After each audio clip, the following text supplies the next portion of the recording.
जय श्री कृष्ण। दोस्तों कई बार हमारे जीवन में एक व्यक्ति हमारे लिए इतना महत्वपूर्ण हो जाता है कि उसी के आसपास हमारा जीवन घूमता रहता है। वो व्यक्ति ही हमारी जिंदगी हो जाता है। हर समय हमें उसका चेहरा अपनी नजरों के सामने घूमता दिखता है, परंतु ये जरूरी तो नहीं कि हम भी उस व्यक्ति के लिए इतने ही महत्वपूर्ण हो। आप एक व्यक्ति से बेहद प्रेम करते हो, जरूरी तो नहीं दूसरा भी आपको उतना ही प्रेम करे। या कई बार वो व्यक्ति हमारे साथ इस दुनिया में होता ही नहीं तो इंसान अक्सर टूट जाता है, बिखर जाता है। आज इस वीडियो से इस प्रश्न का उत्तर ढूंढेंगे एक कहानी और गीता ज्ञान की मदद से। दोस्तों ये कहानी मैंने कुछ साल पहले कहीं पढ़ी थी। इसको पढ़ के मेरी आंखों से अश्रु बहने लगे और ये कहानी मेरे दिल के बेहद करीब है। तो चलिए सुनते हैं इस कहानी को।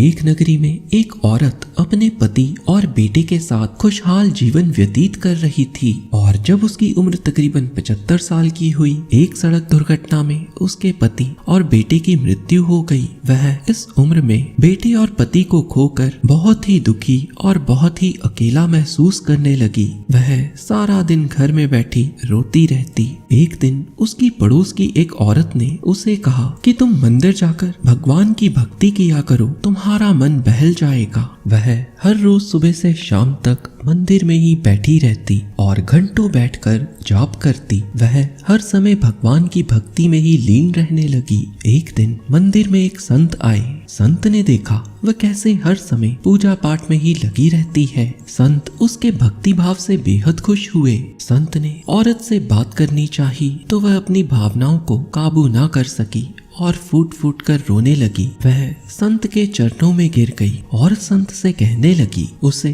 किसी भी कीमत पर अपना इकलौता लड़का भगवान से वापस चाहिए। संत जी उस औरत का दुखड़ा सुनकर पहले तो खुद को असहाय महसूस करने लगे। मृत्यु से भी भला कोई वापस आया है। औरत फूट फूट कर रोने लगी और कहने लगी मेरा कोई भी नहीं है, आप मुझे मेरा अकेलापन दूर करने का आशीर्वाद दें। तब संत जी ने मुस्कुराते हुए अपने झोले में से लड्डू गोपाल की एक मूर्त निकाली और उस बूढ़ी औरत को देते हुए कहा, माई तुम इन्हें अपने बच्चे की तरह ही पालना और अब से तुम इन्हें अपना बेटा ही समझना। माई की आंखों में अश्रु थे। माई अब लड्डू गोपाल को लेकर अपने घर आई और उनको अपने बेटे की तरह पालने लगी। माई बड़े ही चाव से लड्डू गोपाल की सेवा किया करती। फिर एक दिन नगरी के पास पड़ते जंगल से एक शेर उनकी नगरी में आ गया। शेर आदमखोर था और शेर ने उस नगरी पे कई लोगों पर हमला किया और कई लोगों को अपना भोजन बनाने की कोशिश की, जिसके कारण कई लोग जख्मी हो गए।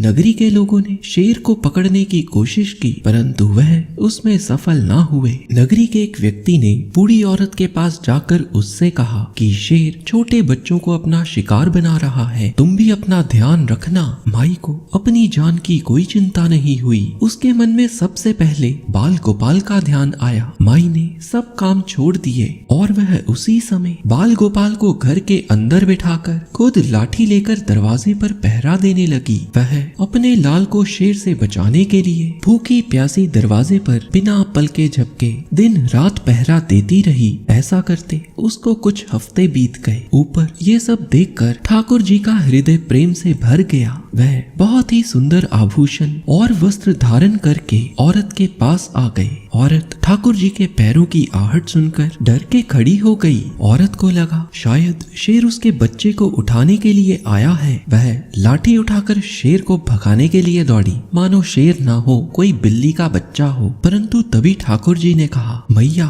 मैं शेर नहीं तेरा बेटा हूँ जिसकी रक्षा के लिए तुम दिन रात पहरा देती हो। उस बुढ़िया को अभी भी विश्वास नहीं हुआ। वह बोली, चल भाग यहाँ से, तुम्हारे जैसे बहरूपिये बहुत देखे हैं जो छलने के लिए रूप धारण करके आते हैं। मैं तुम्हारी बातों में नहीं आने वाली हूँ। मैं तो तुम्हारे जैसे कई अपने लाल पर नौछावर कर दूं। माई की ये निष्काम भाव से की गई सेवा और सच्ची भक्ति को देखकर ठाकुर जी की आंखों से अश्रु आ गए। ठाकुर जी उससे बहुत प्रसन्न हो गए और कहने लगे, मैया मैं स्वयं भगवान हूँ, मैं तुम्हारी भक्ति से बहुत प्रसन्न हूँ। तुम्हारे सामने स्वयं भगवान खड़े हैं, तुम मांगो, क्या मांगना चाहते हो। तब उस बूढ़ी औरत ने कहा, अगर आप सच में ठाकुर जी हैं तो मुझे ये वरदान दीजिए कि मेरे लाल का शेर बाल भी बांका ना कर पाए। अब यह सुनकर ठाकुर जी और भी प्रसन्न हो गए। ऐसी भक्त जिसको भगवान की इतनी चिंता है, जिसको भगवान के आगे कुछ भी नहीं दिख रहा।